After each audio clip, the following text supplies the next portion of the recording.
Bismillahirrahmanirrahim. Wahiyya, dan dia yang mana, yaitu nasihat Luqman Al-Hakim 10 poin.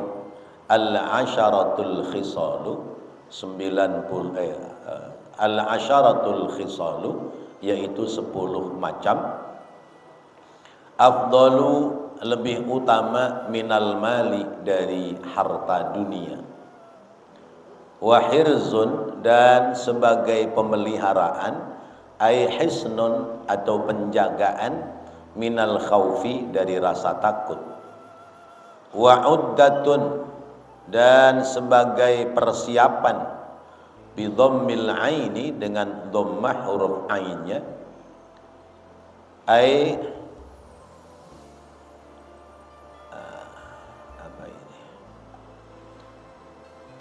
ahbatun. Wa'uddatun ay ahbatun, yakni bekal, atau uhbatun.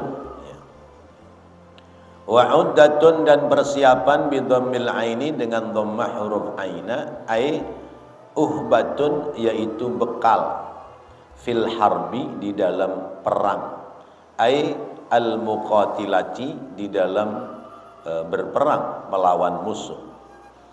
Wa bidha'atun, dan sebagai dagangan, ya, hina yarbahu, ketika mendapati keuntungan itu dagangan. Aitil kal asyarati, yaitu yang 10 macam tadi. Syafi'atun, yaitu yang ke-10. Syafi'atun, pertolongan, hina ya'tari, ketika menimpa kepadanya, al-haulu, malapetaka. Ai nafi'atun, yakni memberi manfaat, hina tusibuhul umur, ketika mengenai kepadanya satu urusan atau beberapa urusan, al-faza'u, yang mengagetkan. Wahiyya, dan dia dalilun, hina yantahi, dalilun, sebagai dalil, ya, sebagai petunjuk, hina yantahiya, ketika telah selesai, bihi, padanya, al yaqinu, keyakinan, ay al mautu, yakni kematian, ilan nafsi, kepada dirinya. Wa huwa, dan dia satratun, adalah penutup, hina yasturu, ketika menutupi, saubun, yaitu baju. Wa dzalika, dan demikianlah, fi yaumil qiyamati, pada hari kiamat nanti. Qala Rasulullah, telah bersabda Rasulullah sallallahu alaihi wasallam, tuhsyarun nasu yaumal qiyamati hufatan. Tuhsyaru, dikumpulkan, annasu, orang-orang, yaumal qiyamati, pada hari kiamat, hufatan, dalam keadaan telanjang. Hufatan, dalam keadaan tanpa pakaian, ya, uratan, telanjang bulat. Aitashan, yang haus, sukaro, mabuk, hayaro, bingung, min ahwali yaumil qiyamati, sebab dahsyatnya huru-hara hari kiamat. La ya'lamur rajulu, tidak mengetahui atau tidak mengenali, ar-rajulu, seorang laki-laki, yakni suami, bil mar'ati, terhadap perempuan, yakni istrinya. Wala ta'lamu, dan tiada mengetahui, al mar'atu, seorang istri, birrajuli, terhadap suaminya. Bapak-bapak, ibu, hadirin hadirat rahimakumullah, melanjutkan pembahasan, yaitu apa yang disampaikan oleh Luqman Al-Hakim, yaitu 10 macam yang sudah kita bahas pada sebelumnya, bahwa 10 macam ini adalah modal yang besar, ya, sebuah keutamaan dalam hidup yang melebihi dari kekayaan harta. Apa saja itu modal yang besar itu? Ya, di antaranya adalah bahwa kita ini diperintahkan untuk yuhyil qalbal mayyit, ya, menghidupkan hati orang yang mati, menghidupkan, ya, orang yang hatinya mati. Hati manusia itu 3 model. Hati manusia 3 model. Model yang pertama, manusia itu hatinya sehat, ya. Namanya qalbun sahihun atau qalbun salim, ya. Hati yang sehat, hati yang selamat. Ciri-ciri hati yang sehat, hati yang selamat itu ruangannya longgar, ya.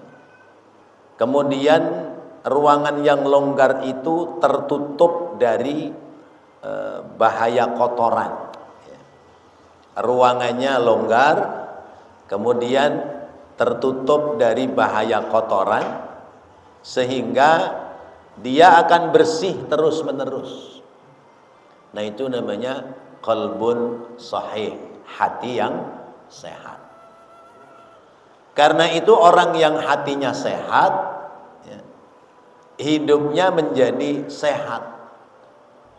Orang yang hatinya sehat, perilakunya terhadap orang lain adalah husnudzon, senang berbaik sangka kepada orang lain, senang berbaik sangka kepada orang lain. Ada orang ketemu dengan kita sudah nyengir, ya, kita sudah senyum, tapi dia, ya, merengut aja. Itu kita tetap bisa husnudzon kalau hati kita bersih. Kenapa? Sebab dalam prasangka kita, orang itu matanya ngelihat kita tapi tidak tembus. Sebab dia sedang punya masalah. Nah, pikirannya lagi kalut, sedang ada masalah. Dilaruin, Pak, gitu. Diem aja dia. Nah, diem aja, jalan aja. Ya. Itu jangan buruk sangka kita. Ya. Kita jangan buru-buru buruk sangka. Orang sih dilaruin diem aja. Ya. Boleh jadi dia sedang ada masalah, sehingga tidak konsentrasi kepada pandangannya, ya. Akhirnya apa? Ya Allah, itu orang mungkin lagi ada masalah. Kenapa kita laruhin, dia diem aja, ya. Mudah-mudahan dia selamat dari masalahnya. Jadi yang muncul adalah kebaikan. Itu namanya qalbun sahih, hati yang sehat. Seumpamanya ada kalimat-kalimat yang buruk yang dialamatkan kepada kita, ya, tetap punya pemikiran positif. Kenapa? Ini orang berprasangka buruk kepada kita karena dipengaruhi oleh orang lain. Orang lain yang tidak suka dengan kita mempengaruhi dia, akhirnya dia terbawa pengaruh. Ujung-ujungnya nggak ada masalah dengan kita, tapi sewot sama kita. Apa jawaban kita? Ya Allah, kasihan banget tuh orang, nggak tahu apa-apa, tapi jadi ikut apa-apa. Jadi kita menjadi tenang, ya, menjadi tenang. Itu namanya hati yang bersih. Karena hati yang bersih muncul husnudzon, baik sangka kepada siapapun. Termasuk ketika punya masalah dalam hidup, ya.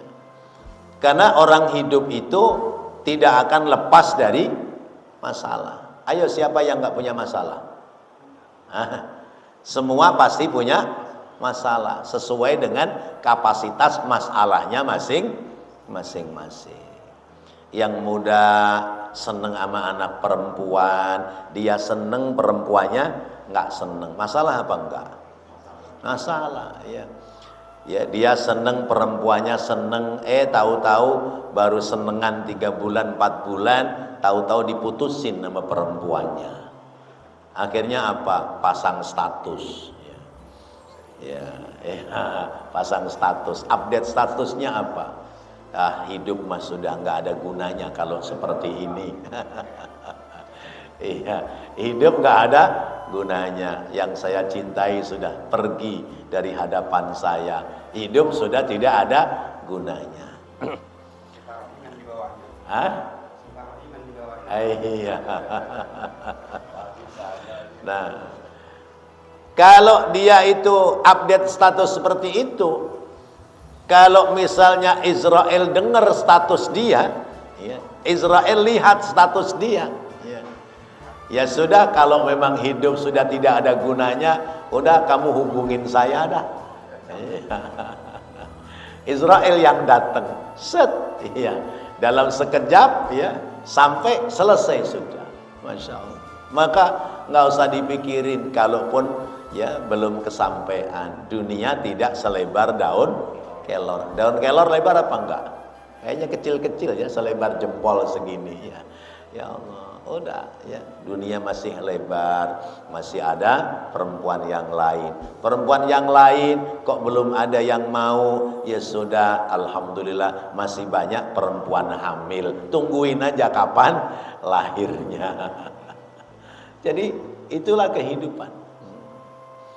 Seumpamanya kita usaha hari ini belum berhasil, ya jangan kecil hati, jangan putus asa. Orang usaha belum berhasil, usaha ini nggak berhasil, usaha ini nggak berhasil, akhirnya dia ya menyalahkan diri sendiri. Ya Allah, dosa apa saya ya? Usaha seperti ini kok nggak ada berhasilnya, gagal lagi. Nggak usah seperti itu. Oh, Allah sedang menguji saya untuk supaya lebih serius dalam ikhtiar dan usaha. Jalani saja terus itu. Nah, itu namanya hatinya hidup, hatinya sehat. Yakin masih ada Allah yang bakal memberikan pertolongan kepada kita.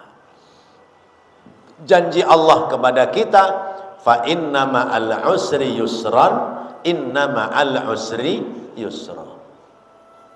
Sesungguhnya setiap kesulitan itu ada jalan kemudahan. Diulang lagi oleh Allah, sesungguhnya setiap kesulitan pasti ada jalan kemudahan. Maka hidup tinggal jalanin saja. Itu yang pertama. Yang kedua, qalbun marad. Ada orang hatinya sakit. Orang yang hatinya sakit itu, dia bawaannya baperan mulu. Baper apa sih baper? Ya, kebawa perasaan. Ya, ya, selalu terbawa oleh perasaan. Tetangga ngomong kenceng dikit tersinggung. Iya. Temen lagi ngobrol bercanda sama temen yang lain, dia nggak diajak bercanda tersinggung. Ketawa-ketawa pasti ngomongin saya tuh, gitu. Ya. Kemudian ya perjalanan kehidupannya seperti itu, bawaannya kesinggungan mulu sama orang lain. Dan ini namanya hatinya berpenyakit. Ya, hatinya ada kotoran, ya, sehingga mudah tersinggung sama orang lain. Sesudah itu dia juga hatinya tidak bisa bersih kepada orang lain, bawaannya buruk sangka melulu. Bawaannya buruk sangka melulu. Orang baru ya, datang ke masjid azan mulu dia, pasti ada maunya ya, pasti ada tujuannya Ntar biar diangkat jadi pengurus, ntar jadi pengurus saja, wah kacau dah. Misalnya begitu. Nah, itu namanya perasaan buruk terhadap orang lain.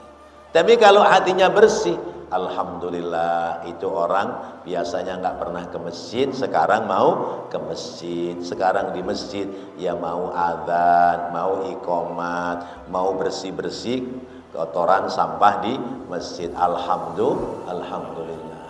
Itu seperti itu. Ini namanya membangun hati yang bersih. Jangan hati kita kotor. Kalau hati kita kotor, akhirnya kita buruk sangka terus terhadap orang lain. Kalau hati kita buruk sangka terus terhadap orang lain, kebaikan kita akan hilang. Kebaikan kita menjadi rusak. Kenapa kok kebaikan kita rusak? Karena buruk sangka kepada orang lain bisa merusak nilai kebaikan yang sudah kita lakukan. Maka sering saya sampaikan, kita sudah berbuat baik, jangan sampai kebaikan kita rusak oleh keburukan orang lain. Tuh, hati yang kotor harus dibersihkan. Bagaimana membersihkan hati yang kotor? Obat hati ada 5 macam. 1, sering-sering baca Al-Quran. Yang kedua, sholatnya ditambahkan, jangan cuman sholat 5 waktu saja, tambahin sholat-sholat yang lain, utamanya sholat malam hari. Sholat malam didirikan, dilaksanakan. Kemudian tambahin berzikir kepada Allah, isi hidup ini dengan berzikir kepada Allah, supaya kemudian hati kita jadi bersih. Kemudian yang keempat, kumpul dengan orang-orang soleh, kumpul dengan orang-orang baik, nanti lama-lama kita bakal jadi baik. Yang kelima, perut dikosongkan, ya. Sering-sering puasa sunnah. Kemudian yang kita konsumsi, hindari dari konsumsi makanan yang diharamkan oleh Allah Subhanahu wa ta'ala. Nanti hati itu terobati, menjadi baik. Nah, lalu kemudian ada hati yang mati. Nah, ini yang susah. Yuhyil qalbal mayyit, ya. Menghidupkan hati yang mati itu susah. Karena orang yang hatinya mati itu, Bapak Ibu sekalian, dia tertutup dari jalan kebenaran. Orang yang hatinya mati, dia tertutup dari jalan kebenaran, sehingga ketika melihat kebenaran, musuh bagi dirinya. Orang ngasih nasihat yang sifatnya umum, maka dia punya perasaan nyindir sama dia. Orang bicara lurus baik, perasaannya nyindir sama dia. Ngapain mikirin orang lain, pikirannya diri sendiri, pakai nasihatin orang lain. Ini hatinya sudah mulai mati. Kemudian ketika orang melakukan kebaikan, itu tidak ada efek bagi dirinya. Maghrib orang ya berduyun-duyun pada ke masjid, ke musola, dia mah nongkrong aja depan rumah, ya. Orang mondar-mandir pada jalan ke masjid, ya nongkrong aja depan rumah, ngerokok kelepas kelepusnya. Ya, yang datang ke masjid lari, Mas ngapain? Ya ini lagi santai Pak, gitu. Udah sampai orang pulang dari masjid, dia masih nongkrong juga di situ. Berarti tidak ada gerakan dalam hati ketika orang lain melakukan kebaikan. Nah, ini hati mulai mati kalau seperti ini, ya. Karena itu bagaimana cara kita menghidupkan kembali hati yang sudah mulai mati? Oh, boleh jadi ibarat tanaman biji-bijian, itu tanahnya kering. Tanahnya kering sehingga ini tanaman sudah mulai layu dan kelihatan mati, padahal pongkolnya masih basah. Karena itu sirami tanahnya, suburkan tanahnya, berikan contoh-contoh, berikan pelajaran-pelajaran, ya. Tunjukkan nasihat-nasihat yang baik dengan bilhal, dengan perilaku kita, bukan dengan tutur kata dan tindakan, ya, bukan dengan tutur kata dan omongan, tapi dengan perilaku kita, supaya ada sentuhan bagi dirinya. Itu namanya yuhyil qalbal mayyit, ya, cara menghidupkan hati-hati orang yang sudah pada mati. Karena orang yang hatinya mati itu tertutup dari kebaikan, sehingga dia tidak mampu melihat kebaikan, ya. Yang dia cari bukan kebaikan, keburukan. Ya. Kalau kita mengibaratkan seperti tawon kumbang, ya, tawon kumbang itu tidak akan mau bersahabat dengan sesamanya. Dia akan menyendiri dan dia akan merusak lingkungan. Ya. Tawon yang hitam gede itu, ya, dia sering ngelubangin jendela, kayu-kayu dilubangin buat rumah-rumah. Kalaupun dia menempel di bunga-bunga, itu yang ada bunganya rontok, layu, ya, karena dirusak oleh dia. Nah itu orang yang hatinya sudah mulai mati. Tidak ada niatan, ada kebaikan, tapi yang ada adalah kerusakan. Beda dengan orang-orang yang hatinya sehat, hatinya hidup, itu seperti tawon lebah. Ya, tawon lebah itu hidupnya selalu berkelompok, ngumpul bareng-bareng, ya. Ngumpul bareng-bareng di majelis taklim, kumpul ada, di sholat berjamaah, kumpul ada, di undangan tahlilan, kumpul ada. Bukan ngumpulnya kalau ada undangan tahlilan doang, giliran jamaah di masjid kagak kelihatan, ya. Ada yang begitu, ada ya, oh ada juga, kirain nggak ada, ya. Nah, itu kumpul, dipungutin, ya, saripati buah, satu-satu saripati bunga dikumpulin, ya, jadi madu. Sudah itu disimpan di wadahnya, dibuatkan wadah, kumpulin lagi, diwadahin, kumpulin, diwadahin. Nah, ini namanya hati yang bersih. Sehingga hidup hari ini bukan untuk kesenangan hari ini, tapi hidup hari ini persiapan hari esok. Kita hidup hari ini bukan kesenangan untuk hari ini, tapi kita hidup hari ini adalah persiapan kesenangan hari esok. Hari esoknya kapan? Hari kiamat. Kalau kita sudah kembali kepada Allah Subhanahu wa taala. Maka ini semua afdhalu minal mali. Ini semua adalah lebih utama daripada harta dunia.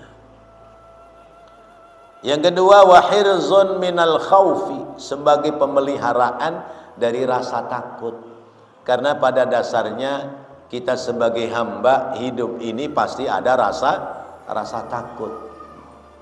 Kita dalam hidup pasti akan ada rasa takut. Maka bagaimana menghilangkan rasa takut? Kita harus mendekatkan diri kepada Allah. Kita harus mendekatkan diri kepada Allah. Kata Allah, وَلَنَبْلُوَنَّكُمْ بِشَيْءٍ مِنَ الْخَوْفِ وَالْجُوعِ وَنَقْصٍ مِنَ الْأَمْوَالِ وَالْأَنْفُسِ وَالثَّمَرَاتِ وَبَشِّرِ الصَّابِرِينَ. Sungguh kami Allah menguji kepada kalian dalam hidup ini minal khaufi, ada rasa takut, ya. Yang sehat takut sakit, yang sakit takut mati. Yang kaya takut miskin, yang miskin lumayan nggak takut kaya. Ya. Kalau begitu enakan jadi orang miskin, ya. Jadi orang miskin nggak takut kaya, jadi orang kaya takut miskin. Ya. Hidup ini pasti ada rasa takut. Ya, dihinggapi rasa takut minal khaufi wal ju'i, ya. Dari rasa takut yaitu takut kekurangan makanan, ya. Naqsim minal amwal, kekurangan harta, kekurangan jiwa raga, kekurangan dalam hidup, ya. Itu ada rasa takut dalam diri kita. Tetapi kalau kita ini dekat kepada Allah, ya, kalau kita ini yakin kepada pertolongan Allah, maka kita sabar menghadapi ujian kekurangan yang kita dapati. Nah, ketika mampu menghadapi ujian kekurangan yang didapati, maka dia masuk pada kategori orang-orang yang sabar. Wa basyiris sabirin. Berikan kabar berita pada orang-orang yang sabar. Siapa orang yang sabar itu? Alladzina idza asabahum musibah qalu inna lillahi wa inna ilaihi raji'un. yaitu orang-orang yang ketika mendapati musibah bukan marah, bukan sumpah serapah, bukan menyalahkan orang lain, tapi dia mengatakan sesungguhnya kita ini milik Allah dan kita semua bakal kembali kepada Allah. Ya. Karena itu ya, kita dalam hidup jangan mengejar ya, keuntungan dunia, jangan mengejar kekayaan dunia. Sebab kekayaan dunia, keuntungan dunia kalau dikejar terus ya, akan terlupakan keuntungan kekayaan akhirat. Orang mengejar dunia nanti melupakan akhirat ya. Yang menghalangi kita ibadah itu karena kesibukan kita urusan dunia. Zuhur dipanggil hayya 'alas shalah, lagi ngapain kita? Kalau lagi nganggur, lagi nyantai, berangkat ya. Tapi kalau lagi sibuk, lagi sibuk, Allah juga nauin, ntar dah kalau kesibukannya sudah selesai. Jadi urusan dunia ini yang menghalangi kita untuk mendekatkan diri kepada Allah. Nah, kadang-kadang urusan dunianya dibuat-buat sendiri sama kita. Ya, sesungguhnya kita bukan orang sibuk, tapi kita sok menyibukkan diri. Ya. Apa menyibukkan dirinya? Main HP, ya, kongko-kongko yang sekedar main biasa, tidak ada manfaat apa-apa. Kadang mengalahkan kita dari mendekatkan diri kepada Allah.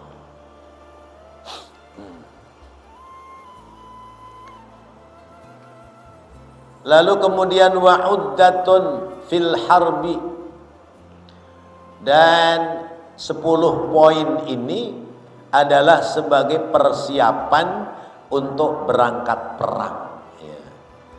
Berangkat perang dalam arti hidup ini harus ada yang kita perangi. Mana yang harus kita perangi dalam hidup adalah memerangi hawa nafsu. Memerangi hawa nafsu. Memerangi hawa nafsu ini jihad yang besar. Rasulullah dengan sahabat Abu Bakar pulang perang ya.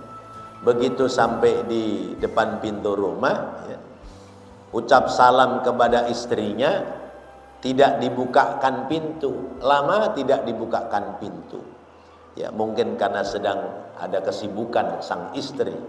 Kemudian Rasulullah menyampaikan, nahnu raja'na minal jihadil asghar ila jihadil akbar.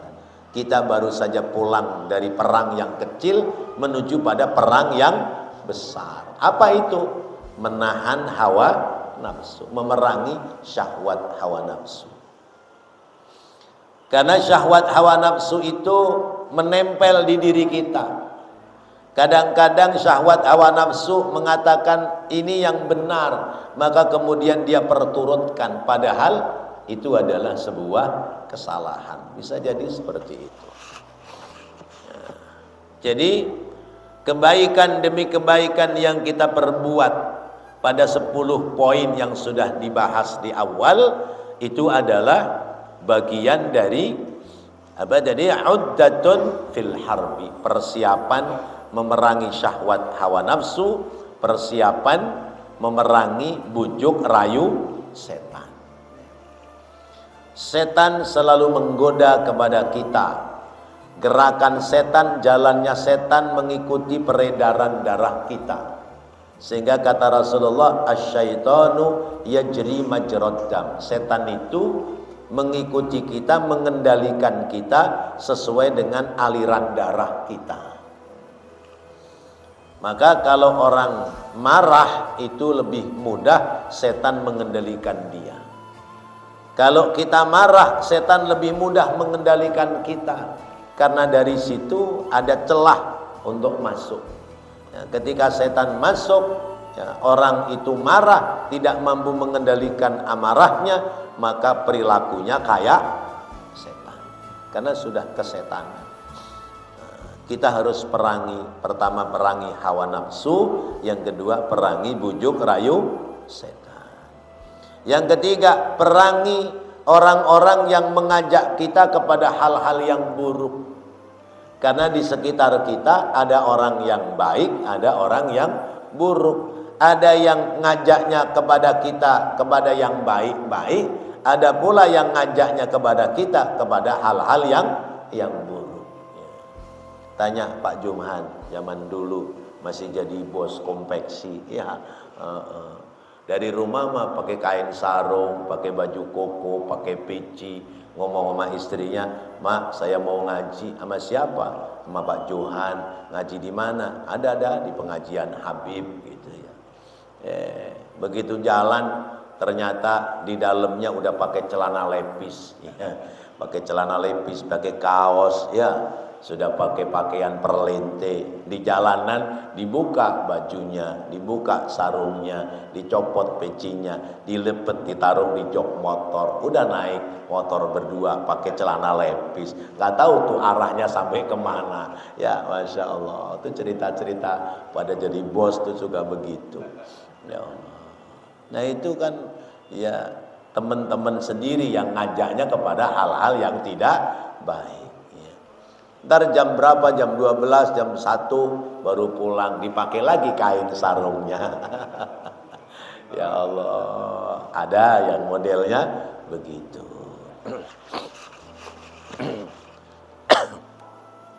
Nah Bapak Ibu hadirin hadirat rahimakumullah. Kemudian wa bidha'atun hina yarbahu, dan kebaikan-kebaikan yang sudah kita perbuat adalah merupakan perdagangan yang telah menguntungkan, ya. Perdagangan yang menguntungkan adalah perdagangan kita kepada Allah, ya. Perdagangan yang paling menguntungkan adalah perdagangan kita kepada Allah. Kalau perdagangan kita kepada sesama kita, ada yang menguntungkan, ada yang merugikan, ada yang menipu. Namanya juga antar sesama manusia. Tapi perdagangan kita kepada Allah tidak akan rugi dan pasti mendapatkan keuntungan yang besar. Karena janji Allah, innallaha ashtara minal mu'minina amwalahum wa anfusahum bi anna lahumul jannah. Sesungguhnya Allah akan membeli dari orang-orang mukmin, hartanya dibayar oleh Allah, ya, jiwa raganya dibayar oleh Allah. Bayarannya apa?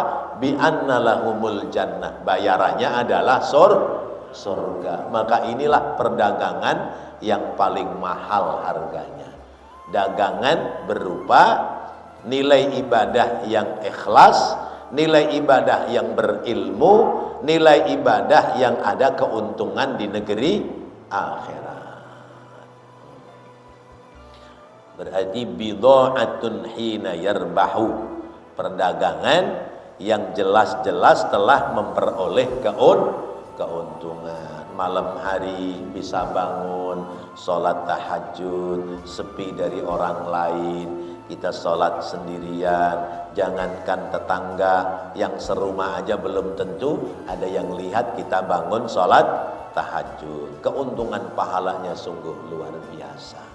Tapi ada pula orang yang malam-malam tidak tidur tapi ngayap, keluyuran, ya, kongko, berarti menghabiskan malam tidak untuk mendekatkan diri kepada Allah. Kerugian nanti yang dia peroleh.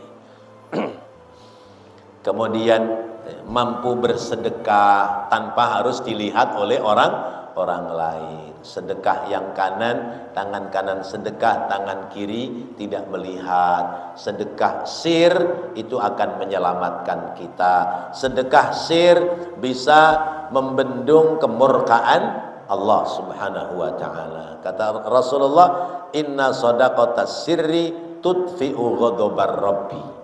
Sesungguhnya sedekah-sedekah yang sir itu bisa membendung kemurkaan Allah Subhanahu wa taala. Sedekah sir itu banyak dan itu gampang, ya.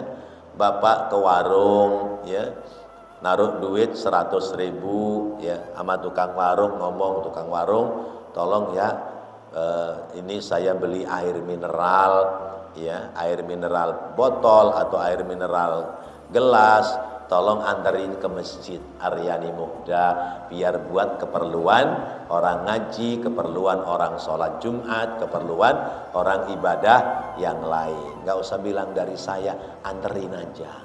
Nah itu sedekah sir. Sampai di masjid diterima sama pengurus masjid. Alhamdulillah ada orang ngirim air kerdus ya, 4 kerdus atau 5 kerdus misalnya begitu. Itu namanya sedekah sir. Ya, hamba Allah masih ada harapan ya disebut ya. Ya, karena begini ada cerita. Ya, dia nyumbang atas nama hamba Allah. Diumumkan ya oleh pengurus, ada sumbangan hamba Allah 1 juta, pahalanya untuk almarhum anu. Ya, dia nyenggol temennya. Lu tahu nggak? Tuh hamba Allah juta. Gua. Itu bisa begitu. Iya. Ya, dia sudah menyembunyikan tapi ternyata dia buka sendiri. Masya Allah. Ya. Kita sedekah, kita berbagi kepada orang lain tidak mengucapkan terima kasih, kita kudu bersyukur. Kenapa? Sebab kalau kita ngasih orang, lalu orang mengucapkan terima kasih, kita bangga dengan terima kasihnya orang itu, khawatir pahala sedekahnya hilang karena sudah ditukar dengan bangganya kita lewat kalimat terima kasih. Ya udah, kasih aja. Dia terima kasih, dia enggak, bukan urusan saya. Nah, itu seperti itu ya. Lalu kemudian syafi'atun hina ya'tarihi ya, menjadi penolong di saat kita dalam kesulitan.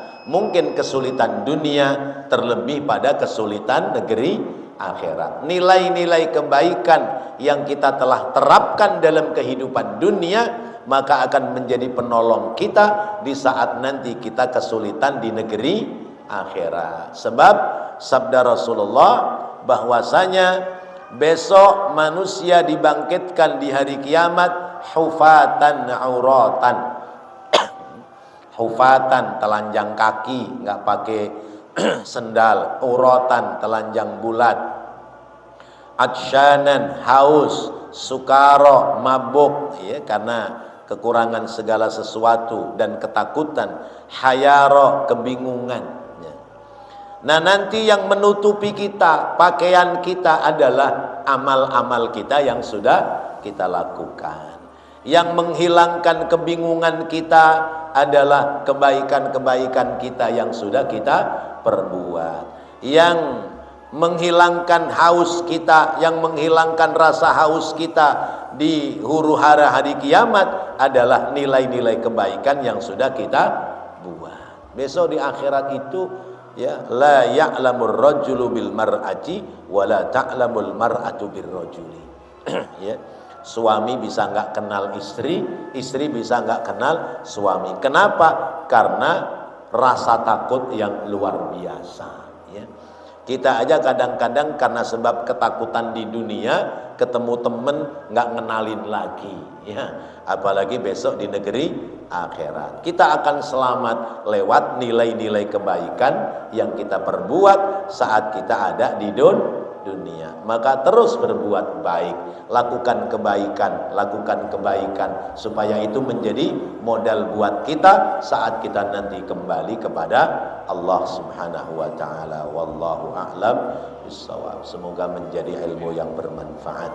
Rabbana taqabbal minna innaka antas samiul alim wa tub alaina innaka antat tawwabur rahim. Rabbighfir warham wa anta khairur rahimin. Wa sallallahu ala sayyidina Muhammadin wa ala alihi wa sahbihi wa sallam. Walhamdulillahi rabbil alamin. Wassalamu alaikum warahmatullahi wabarakatuh.